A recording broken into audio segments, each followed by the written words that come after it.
Welcome to the F.E.A.R Chronicles, False Evidence Appearing Real, where we are covering real stories for navigating burnout, bold moves, and becoming your best self. I'm your host, Natasha Aga, private practice strategist, mother of two, and recovering perfectionist. This is the space where we get honest about the pivots, the pressure, and the purpose behind it all. If you're navigating life transitions, career shifts, motherhood, or learning to trust yourself again, you're in the right place. Let's dive in. When we talk about time, it's typically past, present, and future. The truth is, all of these are relative. What I mean by this is, it's about what you focus on that matters. Now, if you've been following me for any length of time, then you will know that my answer will be now. The time is always now, the present moment. When it comes to being present future focused, the golden nugget I want to leave you with is how you set and progress towards your goals. As we discussed in an earlier episode, the difference between goals and standards. Now, if you haven't listened to that episode, listen to it after this. It's episode 43. Goals are external and measurable, right? Goals are great for many things, especially because they give you something to work towards. They help you organize actions and give you a snapshot of smaller short-term goals that will get you that much closer to your bigger long-term goals.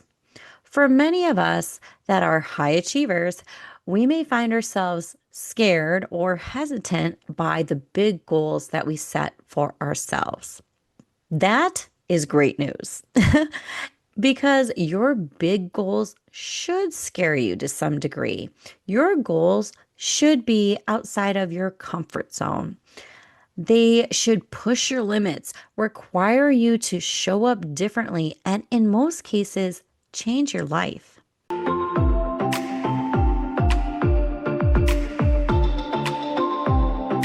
If you've been listening to this podcast and thinking, I know there's more for me, more alignment, more freedom, more clarity, that version of you, she already exists. And that is exactly the work we do inside the Private Practice Burnout Solution. This is where we move beyond surface level strategy and into the identity, energy, and systems needed to build a business that actually supports your life. If you're ready to become her now, you'll find more details on my website at natashaagaconsulting.co.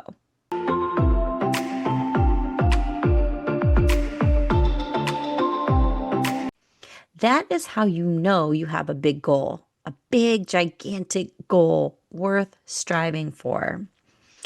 However, there is a slippery slope when you use goals that can often keep you feeling like they're out of reach and that you don't really set yourself up for success.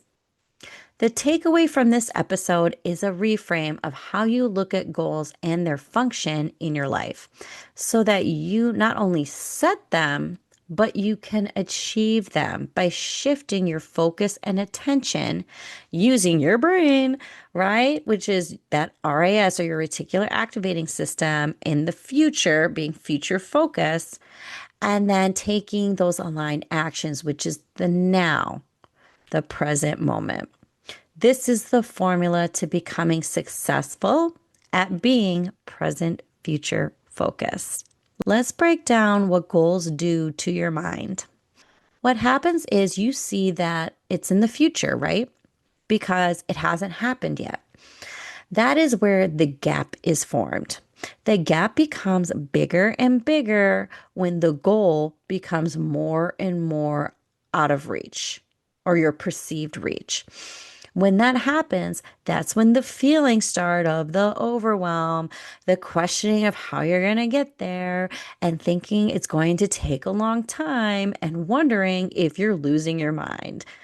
The list goes on because at this point, your brain starts spiraling into the negative from what it knows based on past experiences. This is where you use your focus and attention on what you do want, the big goal, and how that makes you feel. The feelings are so important because that will drive you forward and move along. So, to close the gap, you must take aligned actions now, presently. How do you do that? Great question. Take the big, gigantic goal and break that down into smaller, more bite sized, actionable steps. Once you have done that, you're halfway there. The next step is to get these smaller actions or these short term goals into your calendar. The best way to do this is go backwards. Reverse engineer from your ultimate goal to what the actions would be that you need to take today. Block time in your calendar to do this. If you fail to plan, you plan to fail. It starts with your calendar and then being accountable when it comes to what is getting done and what is not getting done. It all starts with you. Take your goals off of the pedestal and bring them to life. When you can stay focused on the goal, feel into how you feel when it's accomplished, and take daily aligned actions now, you can create anything that you want. Make your goals and ultimately your dreams a reality. You are laying the foundation brick by brick, step by step, while being her, closing the gap by doing as her, and successfully having when you achieve your goals. One small step daily is all you need, and you will be one step closer than you were yesterday. That is something to be celebrated. So get excited and make it happen. I would love to hear from you. Any light bulb moments, insights, or takeaways from this episode, you can share with me on Instagram at Natasha Aga Consulting or comment below. For more strategies, insights, and resources to help you navigate your own burnout journey, join my Fearless Alignment newsletter on my podcast page. I invite you to take my 2-minute Are You the Bottleneck quiz to find out who or what is slowing down your progress. It's fast, fun, and eye opening, and I will link that in the show notes below. Thanks for joining me on the F.E.A.R Chronicles. If this episode resonated with you, I'd love for you to like, comment, or share with someone who needs it. Want more support? Check out the links below for free resources, workshops, and how to work with me. Remember, bold moves start with small shifts. You've got this, and I've got you.